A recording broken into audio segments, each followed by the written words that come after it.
Welcome back to Newegg Now. Maybe you've heard of a little property, a book, which is becoming a movie called Ready Player One. Oh yeah, that one. Shameless plug, just covered it on my Geek Podcast book review podcast, the Geek Book Club. Just a tiny little thing. Just a small indie, you know. Yeah, it's gonna be this little art house film. Has a bit of VR in it, and it comes out today.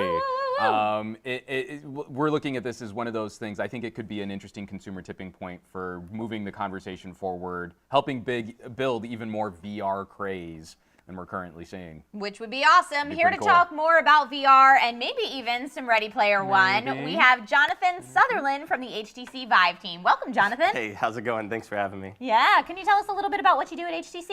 I am actually the channel training manager, so I help develop training materials and distribute those to all of our partners and channels. So I help do that, and then I also run a small field team in a couple key markets in the U.S. So I do both of those. Field team, like actual interaction with consumers or training people at HTC? Yep, all of it. Yeah, nice. So kind of grassroots, organic, kind of mind share. They go out and do events, work with retailers, things like that. Just kind of spread some VR love. Sounds like a fun job. Yeah, yeah, it's awful. So we got to get right into it. The excitement over. So I posted a photo of just all the headsets that we've got. Comment after comment after comment. Is that a Vive Pro? You've got a Vive Pro. What's up with the Vive Pro? Yeah. So let's talk about the Vive Pro. That's what I'm here for. Yeah. Definitely. Just to jump right in on what are some of the differences? What's changed? How is this? What is the evolution over the standard version of the Vive? Yeah, from Vive, the current Vive, we've gotten a lot of feedback. So kind of the key big things that we improved on the headset. First one is resolution. It's going to be 2880 by 1600. So big increase in resolution there. That's really important for VR. Next one, we learned a lot from the Deluxe Audio Strap. So including the integrated headphones. Those actually have 3D spatial audio in there. So with built-in amplifiers. So if you're hearing like a space from over in that corner and then one behind you, where you move, it's actually going to change the levels and intensity. So really, it really helps with the immersiveness, right? Nice. There's a couple features on it too, where you can mute a mic on the right side, I believe, and on the left side you can go up and down on the volume. So you can do it all from right there at the headset. Nice. Yeah. And then a big one is the visuals, right? Like it looks so much different, and it looks a little bit bigger, but the ergonomics and the weight distribution are totally different. Okay. You got to try the headset, I'm guessing, right? Yeah, so it felt really good sitting on the front of your face. It does. And then it kind of cups the back of your head. Well, I was going to say, it doesn't feel like it's sitting on the front of my face. Right. So already the balance is significantly different. The balance is awesome. So really, it's when we're looking at Vive Pro, it's about addressing pain points from the first generation of VR headsets. Yeah. Yeah, I mean, feedback is really important, right? From developers to businesses to consumers, and we take that to heart. So, Pro addresses a lot of those things. Another feature is the two front-facing mics. One has noise cancellation, so it's really great for social interactions, right? Nice. So, if I'm playing a competitive game or I'm training somebody in VR, that background noise is going to be canceled out, so you can hear me clearly. So it's really important for those. Okay, so I have to ask, because the era of face computing and style and the different looks that companies are going for, why change the color? Why is it a different color? I didn't get that memo. I'm not quite sure. I thought the black looked really good too, but Vive as a logo and as a lot of our marketing, it's blue. So I think it's only natural that we kind of changed it to a blue. And not an official answer. I have no idea, but yeah, I think it looks awesome. I mean, you're an official representative, so we're going to take that as an official answer. It does look awesome blue, and it helps it stand out from the competition. Yeah. Right. So what kind of person are you targeting with the Pro as opposed to the first Vive? Yeah, so we have kind of the most demanding consumer, right? Like I kind of consider myself that. Like I'm always building super high-end rigs or benchmarking and things like that. Then also the B2B kind of enterprise, and then developers, right? So this is really important for businesses, for training and different applications, social interactions, those kind of things. I noticed when we were talking in the last interview that VR is growing beyond just gaming. So taking some of these statistics and upgrades and things like that into consideration. And I noticed also that the Pro headset is being sold separately rather than as an all-in-one package with sensors and controllers. which makes me think perhaps you're targeting people who already purchased a Vive. Like, what was the thinking here? I mean, that's a little bit of it, right? Okay. You know, we believe that, I mean, one of my favorite features actually of the Pro is that it's backwards compatible. So it's natural that it's an upgrade path, right? Right. So, you know, being able to use base station 1.0 and controller 1.0, I think was really important for the market. So being able to buy that headset alone, I think is a really good idea. You can also go to the website on Vive.com, and you can, when you purchase the headset, you can also buy the parts a la carte too. Right. Cool. So you have that option too to bundle that together. But Awesome. Excellent. So there was a lot of discussion, especially internally here on the team, just about like the evolution, the different like first gen VR systems that they had gotten a chance to use, and a little bit of discussion on the cabling, the all-in-one cable that connects you to the link box. Can you talk a little bit about how that evolution came to be? It's, you know, it's lighter weight and easier to use. I think that's what we were kind of going for, right? Like that proprietary cable, it's just plug and play. Right. You know, so, you know, before we had the 3-in-1 cable, and you had your power, you had your USB 2.0, you had your HDMI or your mini display port. So it was kind of like fitting shapes into holes, right? So it was still easy, but now it's just one cord, right? So Right. it's awesome. Well, it seems like there's still, because we are talking about a premium end of the market. Yeah. That any type of like intimidation factor seems to be a part of the discussion. Like, Yep. like I was mentioning, even just on my daydream, like, oh, I have to take my phone out of my pocket. I have to stop using my phone as my phone and put it in this cradle, then launch a special app, and then get into this menu, and then I can steps. load a game which I can only really play for a limited amount of time because I'm probably going to get a phone call or a text or an alert or something that it requires my attention. So with Vive Pro, you guys have been looking at that kind of consumer reaction, consumer response. Yeah, definitely. I mean, that's another one of the pieces of feedback is, you know, ease of setup, you know, from start to end. You know, and we offer different solutions like, you know, tripods to mount the base stations instead of putting them up on the wall or something like that. You have a ton of different options. You know, and I think cabling and things like that are starting to kind of get ironed out also on, you know, how to set it up and how intimidating it could be and things like that. Yeah, we were playing. I was writing for a different outlet that we got a pre-release Vive, and we didn't have some of those solutions in place. Like, how are we supposed to set up these sensors? And we were trying to find like lighting stands and tripod mounts and stuff like that to try and get them up. Yeah. One of the other changes, and I think this is also a change that's kind of happening in the consumer space too, is the switch from HDMI to DisplayPort. And I was hoping you could kind of discuss like absolutely. the technical advantage of why that change was made. Yeah, it's another ease of setup thing. You know, if you look at the current Vive's link box, you actually have a mini DisplayPort to DisplayPort option on there too. So what we really just did was take away the HDMI, and most modern GPUs these days have a DisplayPort on it. So especially the ones that you need to run Pro or the current Vive. So I think we were just making it easier for people to set it up. Now, is there a technical difference though? Like, is there a reason that stepping to HDMI would maybe be limiting to the experience, or? No, I don't think so. ultimately- I mean, I think with them both being display, you know, options, it was, we just decided which one we wanted to take out, and I think The you know, features DisplayPort. Yeah, I right. think so. Yeah, that's. I know a lot of our community at home, because they were talking in chat before this, are excited about this. I'm definitely excited about this. I got a chance Me to try too. it a little bit at CES this year, but can you please talk about the official wireless solution that was on display at CES this year? This is actually one of my favorite features that's going to be coming out. So it's WiGig, right? With our partnership with Intel, 60 gigahertz bandwidth. So you did get to try it at CES, which is awesome. Doom VFR. Yep. And then we also had this in kind of like our main stage up front with like a custom version of Arizona Sunshine. So we had that running. It's awesome. I think what I'm looking forward to is, you know, seeing somebody with trackers all over their bodies and seeing like a martial arts film or something be made and people doing backflips and all sorts of like choreographed stuff with the wireless solution. So yeah, it runs really well. You know, Doom was super fun, like being able to play a shooter where you need to move around quite a bit. Felt really good. Yeah, so I think the feedback on it was well received. Yeah, it's pretty comfortable, not very intrusive to the experience. No. Like, all of that is so important. And When, it's when we talk lightweight. about the mobile solutions that are the backpacks, you know, Yeah. it's a very different feel. It's a very different From feel. that to that. Or It's just very just cool. the idea that I'm not have to spend a lot of money on like hip. A whole new PC. Or Well, something not like even that. just whole like the power management. Oh, Like, gotcha. Yeah, yeah. Am I running more cables, or do I have like a secondary like Sherpa bag full of like batteries to power my laptop backpack cradle? Speaking of those, like accessorizing this experience, we've seen a lot come out over the past year. The audio strap, the Vive tracker. You were saying some of these tracking options. What should people know about how this sort of augments the Vive Pro experience? You know, it's really important to the Vive team to support the ecosystem, right? It's not just about the headset, it's about what all you can do with it.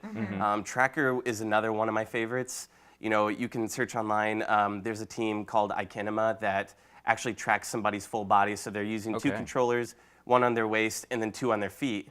And so they had this professional dancer come in and she's being tracked just perfectly, and you get to see her avatar move. I think that's going to be really important for social interactions and for trainings and things like that, being able to see those avatars and have them move accurately. And not having to glue balls all over a spandex jumpsuit. Yep. You know, deluxe audio strap that you mentioned is really important. It's super easy to use. Like, you just turn the dial, you can turn it left or right to, you know, loosen it up or tighten it up, and then take it off with one hand. That's really important for developers, you know, ease of use and things like that. And the integrated audio, is awesome. So what are your thoughts on the future of VR? Like, how does Vive intend to keep up with the changing tell us all the specs for the Vive Pro 2. If you can just tell us all that. I would probably be shot as soon as I left the building. Trying to be discreet, okay? Sorry, I'm sorry, I messed that up. You know, this part is really cool because right now I think VR in general is kind of like the Wild West. Like, everybody's doing something, and a lot of people are doing a lot of different things, and that to me is really exciting. You know what? I don't even know if I can predict like the future of VR, right? Like, because it's, you know, thinking of Ready Player One, it's limitless, right? You can hop into this something like the Oasis and go anywhere and do anything and climb a mountain with Batman, or, you know, hop in the Batmobile, or, you know, play with Tracer or something like that, right? So it's, you know, for me, I love helping people. So using VR solutions like this, like in hospitals and for healthcare and things like that, people trying VR for the first time and getting that big smile. You know, those people have been wheelchair bound their entire life, and being able to take like a 360 video field trip. You know, sometimes I like get done watching one of those YouTube videos, and I'm not afraid to admit, like, I'm sometimes crying like a baby after seeing some of those things. So I see the future of VR is like, not to sound too cheesy, but like helping humanity, you know, and improving humanity and how we interact. Well, that inclusivity can be really empowering. Yeah. Yeah. Well, think of something like VR chat, right? Like, that's changed the game. You know, that's another one of those things where like everyone's like, oh, what is this? It went from like that to like everyone is playing VR chat. Like, my field people are actually like creating worlds in VR chat, and you can play Mario Kart, and you can do whatever you want, and it's I think that's just a hint of what's to come. So VR chat is like our mini Ready Player One Oasis. Yeah, we'll talk about that more later, but that's where we are now. So what are your thoughts on VR esports? Games like Sprint Vector are being played competitively, and do you think that we'll see more of that in the future? You know what? I'll start off with first wishing that I was 10 years younger. I know. Because I would be in my headset for like 40, 50 hours a week, like practicing for whatever esports thing I wanted to do. You know, right now, Sprint Vector, I'm kind of like dying at the end of it because it's so exhausting. Yeah, it is in a really good way. You know, so you know, there's other titles out there too. You know, shooters always translate really well to esports. So, you know, the games like Pavlov VR. I don't know if you got to try that. It's pretty similar to Counter-Strike. Okay. So that's really cool. And then there's another one called Onward VR. Okay. So it's kind of more like a Battlefield type of shooter, but there's no hitboxes, so if you get hit or if you hit somebody, you have no idea. I watched a cool video of a guy who acted like he got hit on top of a roof, fell over and acted like his avatar had died, and then just popped right back up and got the guy. So it's so cool. There's a mode when I was playing it, they may have integrated it like fully now, but you would like have a hostage, right? So it wasn't actually part of the game, but you would have an agreement with the other team to say, like, we're going to send one of our guys to your base, and we can act like he's the hostage, and then your team has to go in and secure him. So it's there's a lot of cool games out there that I think are kind of paving the way for that.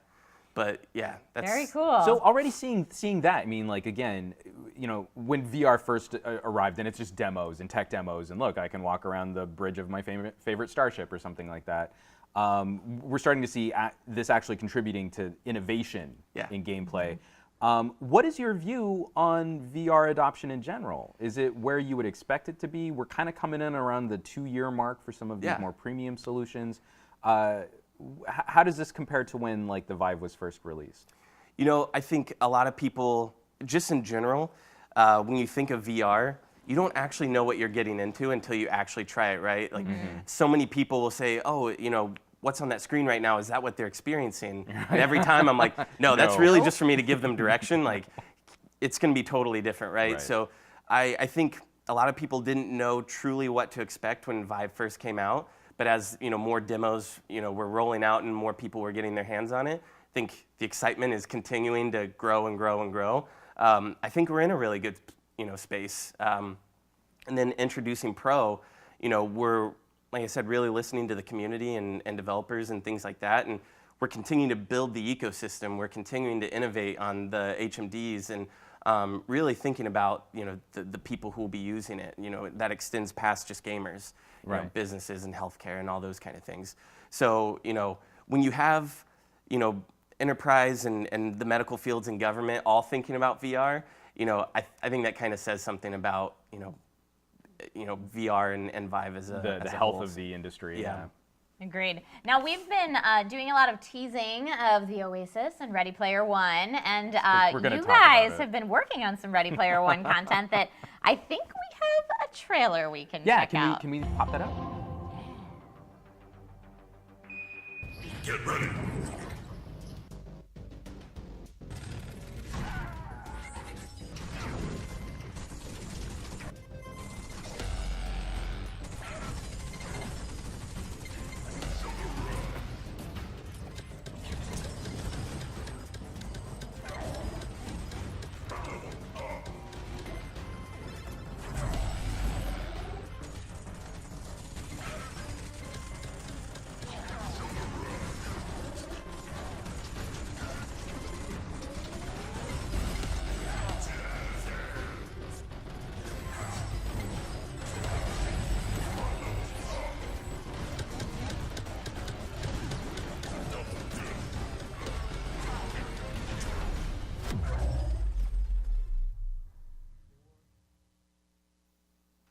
Now, please tell me what that was, so because awesome. that is not the demo I played at E CES. Yeah, so you'll find some new content on Viveport.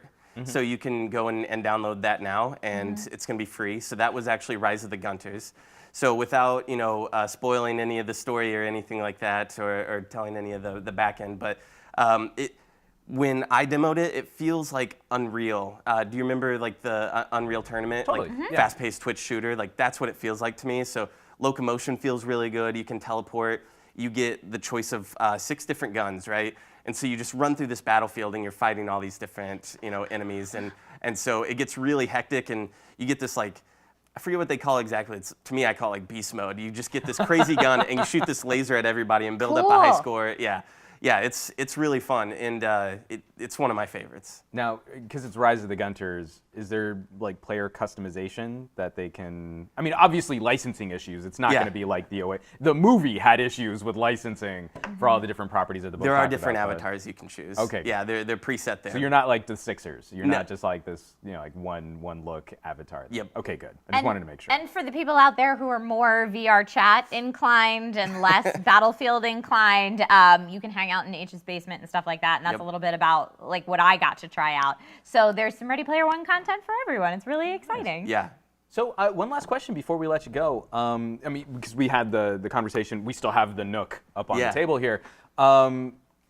HTC building a premium experience. What are you guys looking at in terms of the rise of this small form factor? Obviously, specifically Intel's Hades Canyon Nook, but then also what you guys are building your VR platforms around. Like this looks like it's going to be a growing consumer trend. Yeah. I mean, I think the VR community would welcome any sort of solution, right? Whether it's a backpack, whether it's a full tower, or a smaller solution like that.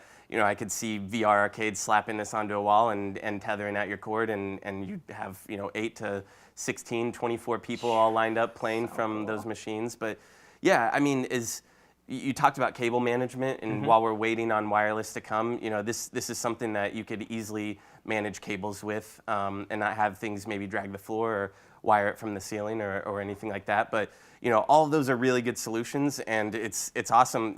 That's another big tell that VR I think is getting bigger every day. Is folks like Intel are coming up with solutions. With part of their mindset is let's empower VR. So yeah, I think that's great. Excellent. Well, Jonathan, thank you so much for taking the time to sit down. Yeah, and chat with thanks us for about having me. this. It was a lot of fun. We've been seeing so much excitement about I'm Vive excited, Pro, yeah. so- Excellent. Like we said, very hard job that you have, sir. Oh So- yeah, it's the worst. Yeah. Thank you so much. Thanks.